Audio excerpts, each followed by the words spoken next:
Es el Dios de toda gracia que nos llamó a su gloria eterna. Os perfeccione y afirme, fortalezca y establezca.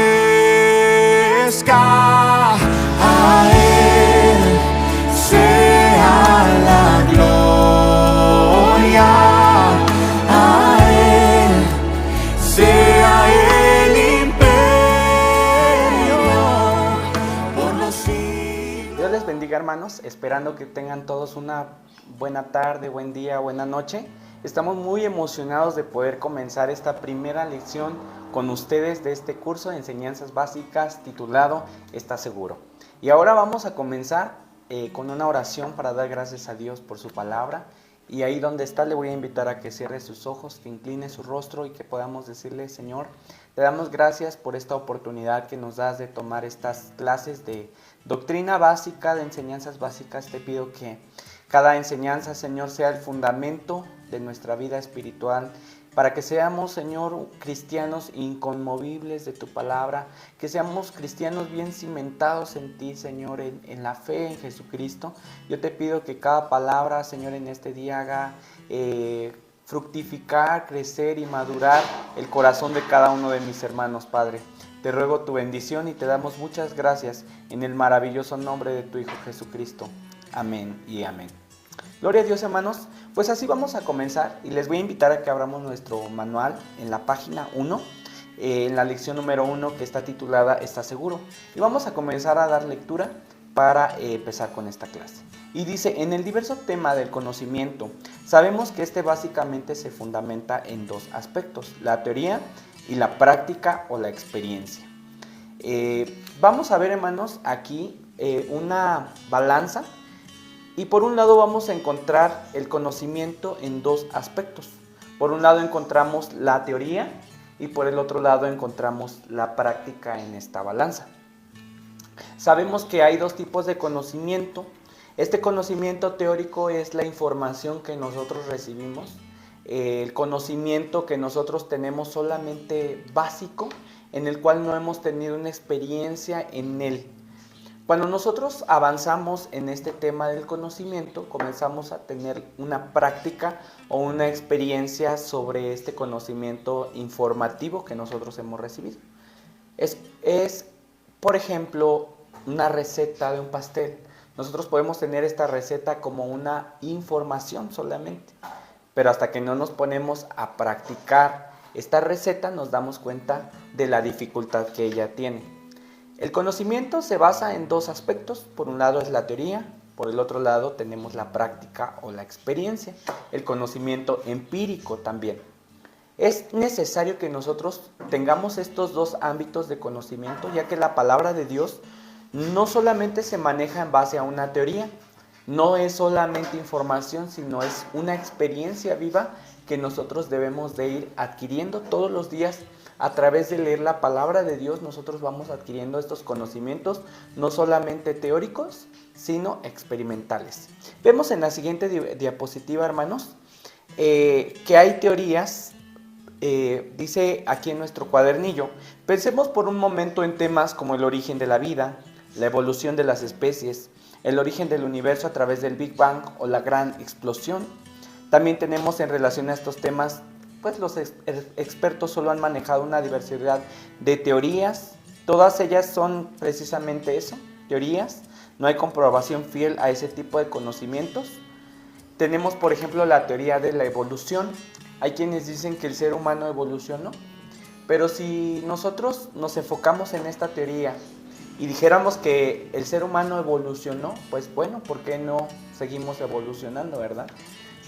Darwin decía que el ser humano había evolucionado del chimpancé, del mono, y pues nosotros deberíamos de seguir evolucionando, pero aprendemos que esto solamente es una teoría, no tiene una comprobación fiel a lo que se ha creído durante todo este tiempo.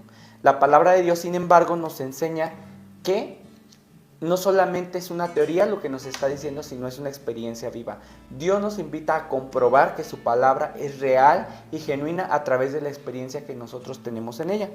Dice aquí que el conocimiento llega a ser veraz, pleno y completo cuando se juntan estos dos tipos de conocimientos, la teoría como la experiencia.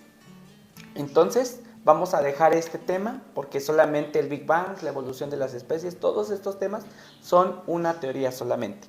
Y vamos a ir más allá en el conocimiento de la palabra de Dios, adquiriendo la experiencia. Y ahora, en el tema de la vida cristiana y de manera prioritaria, cuando se trata de la salvación del alma de las personas, muchas veces solamente poseemos la información o la teoría de que somos salvos, salvo de la condenación o de ir al infierno. Alguien a lo mejor en algún momento nos invitó a recibir a Cristo en nuestro corazón y bueno, decimos, bueno, yo creo que sí me voy a ir al cielo el día que me muera, pero es de vital importancia que como cristianos, como creyentes tengamos no solamente la teoría en relación a nuestra salvación, sino también hayamos adquirido una experiencia. Entonces no nos debemos concretar solamente a repetir una oración que se nos indica para recibir a Cristo como nuestro Salvador, como nuestro Señor, sino que hay 3 ingredientes muy importantes, hermanos. Vamos a verlos en la siguiente diapositiva que les muestro por acá. Tenemos esta diapositiva. Son 3 los ingredientes que el cristiano necesita para poder adquirir la salvación de su alma. Los encontramos en Hebreos capítulo 1, versículo 1. Dice, es pues la fe, la certeza de lo que se espera, la convicción de lo que no se ve.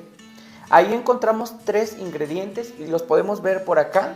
Por un lado encontramos la fe, luego encontramos la certeza y también encontramos la convicción. Son 3 ingredientes muy importantes. La fe es creer en aquello que no podemos ver. La certeza es todo aquello con lo cual nosotros tenemos la voluntad de hacerlo. Por ejemplo, en aquellos juegos donde se tiraba una flecha hacia el blanco y se quería dar directo o pegar con una flecha hacia el globo para tronarlo, nosotros tenemos la certeza de que nosotros vamos a dar directo a donde queremos dar. Eso es estar certeros, estar seguros de hacia dónde vamos a ir. Y el tercer ingrediente es la convicción. ¿Qué es la convicción? Estar completamente convencidos de hacia dónde vamos a ir. Entonces tenemos la fe, creemos en aquello que no podemos ver. La certeza es una seguridad hacia dónde queremos ir. Y la convicción, que sería estar 100% convencidos de la salvación de nuestra alma. Entonces, cuando nosotros hacemos la oración para recibir a Jesucristo en nuestra vida, debemos agregar esos 3 ingredientes y no solamente hacer una oración sin ellos, sin estos elementos, o solamente repetir porque alguien me dijo que lo hiciera, sino que debemos de agregar estos 3 ingredientes para poder tener la experiencia de la salvación de nuestra alma. Entonces, como consecuencia, como resultado, Dios nos va a dar la experiencia de nuestra salvación. Ahora, tenemos esta experiencia. ¿Cómo nos damos cuenta de que hemos sido salvos? Vamos a ver la siguiente diapositiva. En la siguiente diapositiva vamos a encontrar las evidencias de nuestra salvación. Lo que una persona experimenta en el momento que ha recibido a Jesucristo como su Salvador, y no solamente se concreta a recibir teoría, sino que ha recibido la experiencia, es que él va a experimentar en su ser interno la sensación de algo nuevo que ha venido a su vida.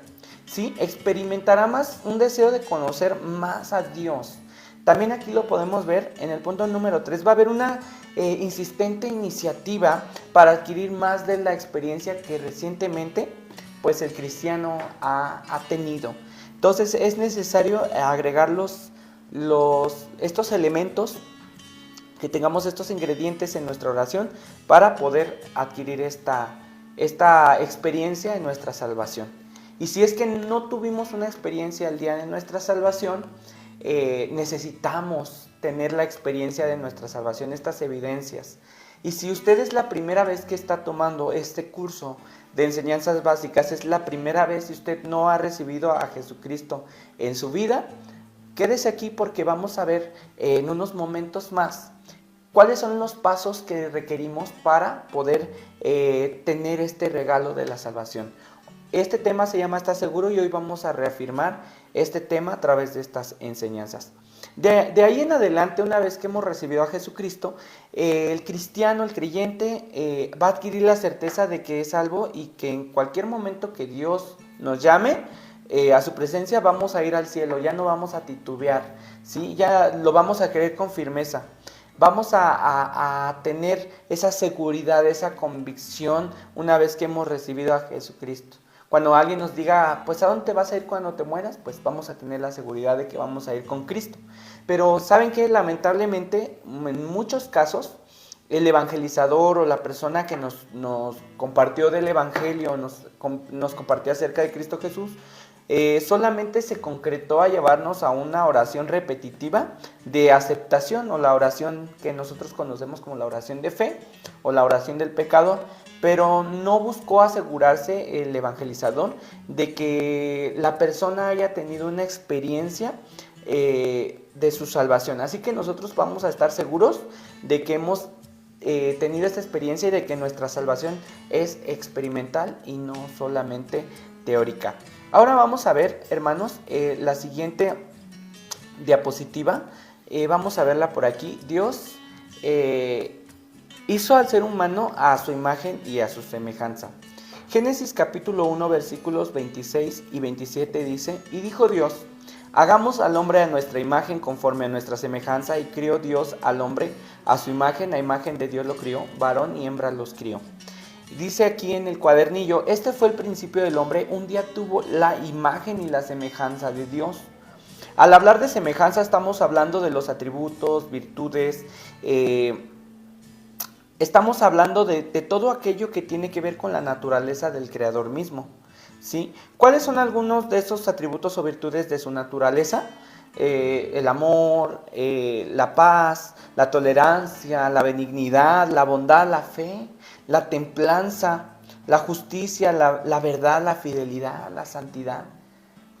Todo aquello que caracteriza a nuestro Creador como santo, como puro, como inigualable. Esta es la esencia de la naturaleza que el ser humano, que el hombre poseía al principio cuando fue creado, ¿sí? El hombre fue dotado de todos estos valores, de todos estos frutos para que fuera una especie, una raza superior a todos los demás seres vivos. Dios puso ese sello de su naturaleza en la vida del ser humano. Pero ¿saben qué, hermanos? Pues todo era perfecto en el principio, pero la Biblia dice que algo aconteció. En el punto número 2 de nuestro cuadernillo y en la siguiente diapositiva podemos ver, dice que todos pecamos. Aquí lo podemos ver en la siguiente diapositiva que vamos a ver en un momento. Dice, el primer hombre, Adán, pecó, y cada ser humano apoyó y estuvo de acuerdo con ese pecado, aunque muchas veces no lo lleguemos a comprender cómo fue esto. Sin embargo, cada persona, dice la Biblia, que en maldad fue formada y en pecado concebida. Salmos 51:5 lo dice. Entonces, hermanos, dice que por cuanto todos pecamos, estamos destituidos de la gloria de Dios. O estábamos destituidos, ¿verdad? Romanos 3:23 lo dice. También nos dice en Isaías capítulo 1, 4 y 6, oh gente pecadora, toda cabeza está enferma y todo corazón doliente. Desde la planta del pie hasta la cabeza no hay en él cosa ilesa, sino herida, hinchazón y podrida llaga. Y esta es la condición de las gentes cristianas y no cristianas. Y los síntomas de esa naturaleza pecaminosa pues son el enojo, la tristeza, la mentira, la injusticia, la murmuración, las quejas, las críticas, los celos, los pleitos. Todas aquellas cosas malas que se reflejan cada día en nuestra vida son evidencia de que el hombre perdió esta naturaleza santa y que se corrompió. Entonces vemos cómo el ser humano perdió esta gloria de Dios, perdió esta semejanza de Dios. Y entonces, pues lo que el hombre adquirió fueron todos estos pecados que son contrarios a la naturaleza de Dios. Por eso dice Romanos 6:23, y vamos a ver algunos incisos. ¿Qué fue lo que pasó como consecuencia de los pecados del hombre? Trajo una consecuencia a su vida y aún a lo que le rodeaba al ser humano. Podemos verlo aquí en la diapositiva. El hombre fue condenado a muerte y a separación, fue separado de Dios, también se acarreó maldición y es visitado por el castigo de Dios. Aquí en pantalla podemos ver las citas bíblicas. Y pues Dios, como es santo, Él no podía tolerar la rebelión ni la desobediencia del hombre hacia sus mandamientos. Entonces el pago que debía tener por el pecado era pues la condenación eterna del alma de los hombres, y así enviarlos al infierno, y pues que el ser humano fuera separado para siempre de su presencia. Ningún plan, ninguna obra que el hombre pudiera hacer con tal de hacer las paces con Dios, pues podía pagar esa deuda que el ser humano había contraído. Ni tampoco lo podía librar del infierno. Así que el destino era pues ir al infierno, hermanos. La paga del pecado es la muerte, y el hombre tuvo consecuencias a causa de su pecado. El hombre ya estaba condenado, el hombre ya estaba destinado para ser lanzado al lago de fuego. Pero vamos a ver en la siguiente diapositiva. En la siguiente diapositiva vemos que Dios creó un plan para que el ser humano no tuviera que ir al infierno. Si ustedes tienen su Biblia ahí, les voy a invitar a que abramos en el Evangelio de Juan, capítulo 3, versículo 16. Y dice que de tal manera amó Dios al mundo, que ha dado a su Hijo unigénito, para que todo aquel que en Él cree no se pierda, mas tenga vida eterna. Aquí podemos ver, hermanos, cuál era el propósito de Dios, ¿verdad? Que el hombre fuera perfecto desde un principio. A causa del pecado, el hombre se corrompió, pero Dios, en su gran amor y misericordia, no quería enviar al ser humano al infierno, sino que hizo un plan, y Él dijo, ¿quién va a ir? No había otra manera de que el ser humano pudiera ser salvo, sino el único elemento que podía otorgarle la salvación al ser humano era por medio de la sangre. Hebreos capítulo 9, versículo 22 dice que sin sangre no hay remisión de pecados. Entonces, nada que el hombre pudiera hacer podía restaurar la relación con Dios. Ninguna buena obra, ninguna caridad, ninguna estrategia que el ser humano pudiera hacer podía alcanzar el favor o la misericordia de Dios. Lo único que podía alcanzar esa gracia es a través del derramamiento de sangre. Entonces Dios ideó un plan. ¿Cuál fue este plan? Para que el hombre no tuviera que ir al infierno. Dios pensó en un sustituto, y la única persona que podía hacerlo era su Hijo unigénito, Jesucristo, el cual nunca había cometido pecado, como dice 2 Corintios 5, 21. Entonces Jesucristo era el sustituto sin mancha y el único que podía ser acepto a su Padre. Él llevaría en sí mismo el pecado pues de todos nosotros, como lo dice Isaías 53, 12. Jesús entonces se convirtió en el perfecto sacrificio que libraría al hombre pecador de la condenación eterna. Su cuerpo fue desfigurado de tal manera que los hombres se asombraron de ello. Aquí tiene una oración y dice: gracias Padre Celestial por habernos dado a su Hijo como nuestro Cordero Pascual, el cual derramó su sangre para nuestra salvación. Jesús, el Hijo de Dios, estuvo 3 días y 3 noches en el infierno como nuestro sustituto. Él tuvo que ir a este lugar para que nosotros no tuviéramos que ir ahí, hermanos. Es decir, que la obra de Jesucristo no se culminó en la cruz del Calvario. Él murió en aquella cruz para darnos perdón por nuestros pecados. Pero Él tenía que morir y tenía que resucitar para que nosotros tuviéramos vida eterna. Si Jesucristo no hubiera resucitado, nosotros tampoco tuviéramos la promesa de la resurrección. Entonces su muerte fue para perdón de nuestros pecados, pero su resurrección es para que también nosotros podamos tener resurrección de vida. Encontramos que Jesucristo no terminó su obra en la cruz, sino que Él fue al corazón de la tierra. Él tuvo que ir al infierno. Ahí en el infierno, hermano, había un lugar que tenía nuestro nombre. Ahí había una paila, había una llama de fuego en la cual estaba su nombre de usted y mi nombre. Y decía, este lugar está reservado para este pecador y nuestro nombre.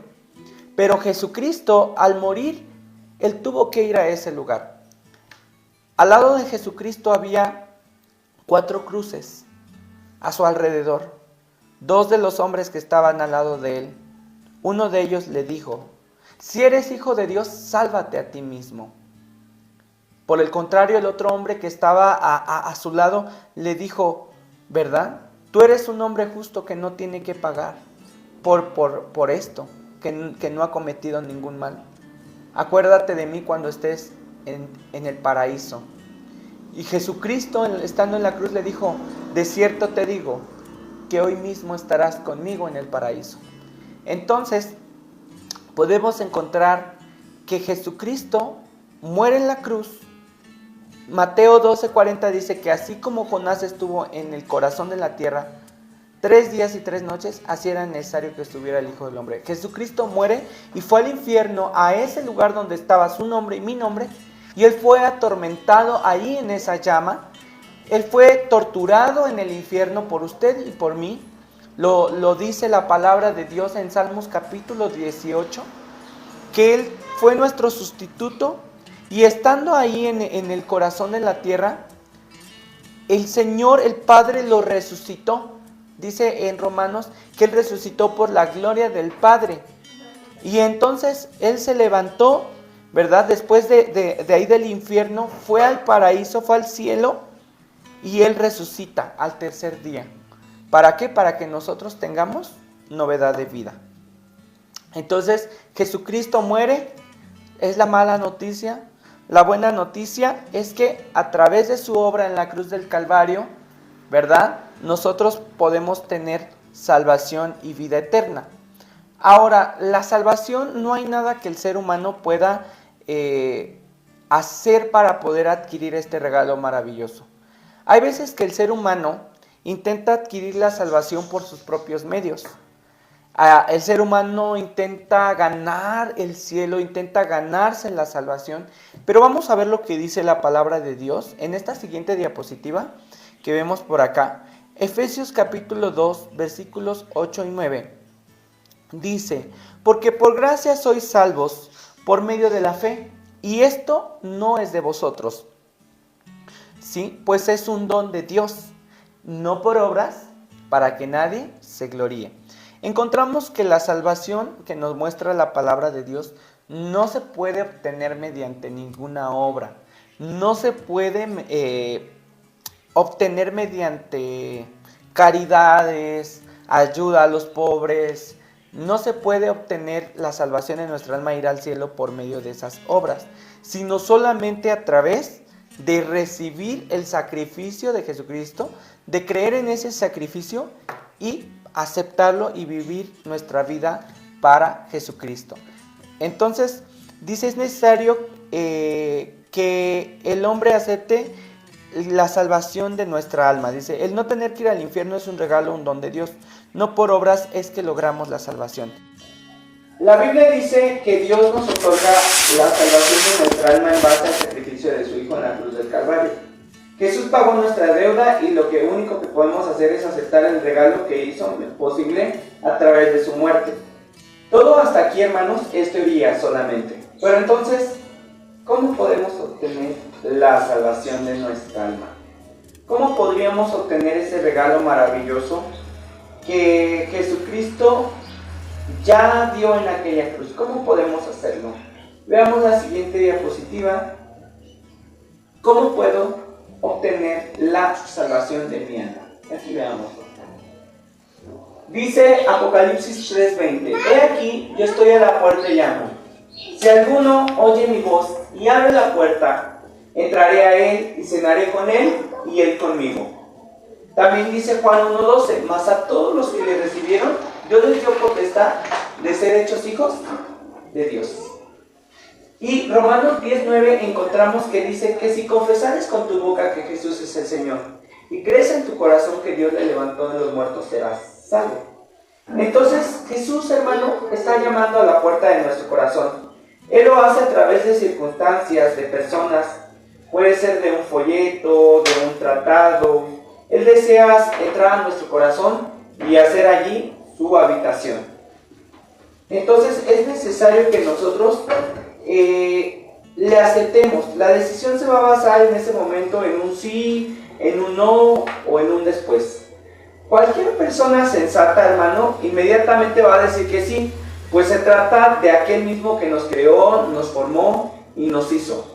Solo está pidiendo permiso de entrar a nuestro corazón y pues desde ahí el Señor quiere generar nuevas experiencias, ¿verdad? El Señor quiere generar en nosotros estas bendiciones espirituales. Si la respuesta es sí, a aceptar que Jesús entre al corazón y que otorgue el regalo de la salvación, entonces hagamos con fe y convicción la siguiente oración para abrir la puerta y pedirle a Jesús que entre. Vamos a cerrar nuestros ojos y va a repetir esta oración después de mí y diga: Padre Celestial, hoy quiero recibir el regalo de la salvación en mi alma. Me arrepiento de mis pecados. Perdóname, límpiame con la sangre de Jesucristo, esa sangre que derramó en la cruz del Calvario. Jesús, entra y vive en mi corazón en este momento y sé mi Salvador personal. Gracias por entrar a mi corazón y sé que el día que muera iré a vivir a tu reino. Señor Jesús, ayúdame a conocerte más. Envía al Espíritu Santo y dame entendimiento en tu palabra. En el nombre de Jesús, amén. Y si usted hizo esta oración, muchas felicidades. En este momento usted ha recibido a Jesucristo en su corazón. Y si usted adquirió y usó los 3 elementos que acabamos de hablar, fe, certeza y convicción, felicidades, usted ha recibido la salvación de su alma. Usted va a empezar a tener esta experiencia en su vida personal. Pero ahora, ¿qué va a pasar? ¿Qué sigue una vez que ya hemos recibido a Jesús en nuestro corazón? ¿Qué es lo que ha acontecido ahora que nosotros hemos tomado esta decisión tan importante en nuestra vida? Vamos a ver en esta siguiente diapositiva qué es lo que ha pasado ahora que hemos recibido a Jesucristo en nuestro corazón como Salvador personal. Número 1, pues hemos recibido el regalo de la salvación. Este es un regalo completamente gratuito. Somos salvos para siempre y vamos a ir al cielo el día que muramos. Hemos sido librados de ir al infierno también. A partir de ahora, nuestro nombre va a estar inscrito en el libro de la vida, en los libros que Dios tiene en el cielo. Ahora Cristo vive en nuestro corazón. También la Biblia dice que ahora que hemos recibido a Cristo, hay un gran gozo en el cielo, hay una gran fiesta. Los ángeles están de fiesta. También ahora hemos nacido en la familia de Dios.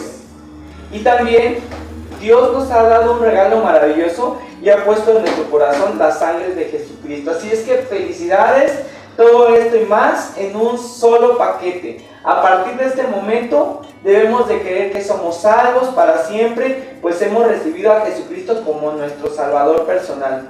No debemos perder esta visión de lo que acabamos de hacer, pues hemos recibido a Jesucristo en nuestro corazón.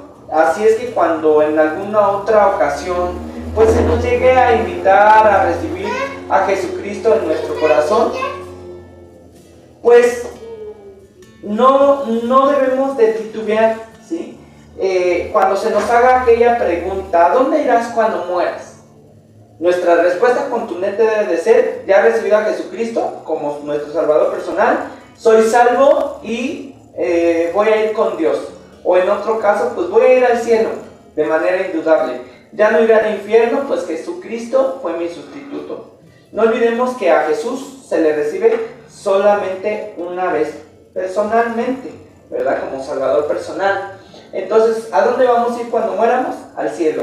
Si alguien en dado momento le dice: ¿quiere recibir a Cristo? Usted no debe de dudar. Decir: bueno, pues lo vuelvo a recibir por si las dudas, por si no entro bien, por si no lo hice bien. Usted no debe de volver a recibir a Cristo, porque eso es poner en duda su salvación. Usted ya lo hizo y con eso usted debe de tener la completa seguridad de que Jesús ahora está en su corazón. Ahora, vamos a ver algunos puntos muy importantes antes ya de concluir esta lección. En la siguiente diapositiva algunos errores que debemos de evitar en relación con este tema acerca de la salvación. ¿Sí? Vamos a ver que nunca debemos titubear. No debemos de poner en tela de duda nuestra salvación, porque nosotros como hijos de Dios tenemos un enemigo que va a tratar de hacernos dudar, sobre todo cuando pasemos por diferentes pruebas y nos encontremos desanimados o que hayamos cometido alguna falla o algún error. Nos va a tratar de hacer dudar de nuestra salvación y nos va a decir, oye, a lo mejor ni salvo eres, a lo mejor y Dios no te ama tanto como dice, a lo mejor, y mira ya tanto tiempo que tienes en el camino y no cambias. Todas esas cosas no debemos de escuchar esas voces que traten de desanimarnos, ¿sí? Porque si la palabra de Dios establece un plan donde garantiza nuestra salvación, entonces debemos de creer que la palabra de Dios no miente. Ahora, punto número 2.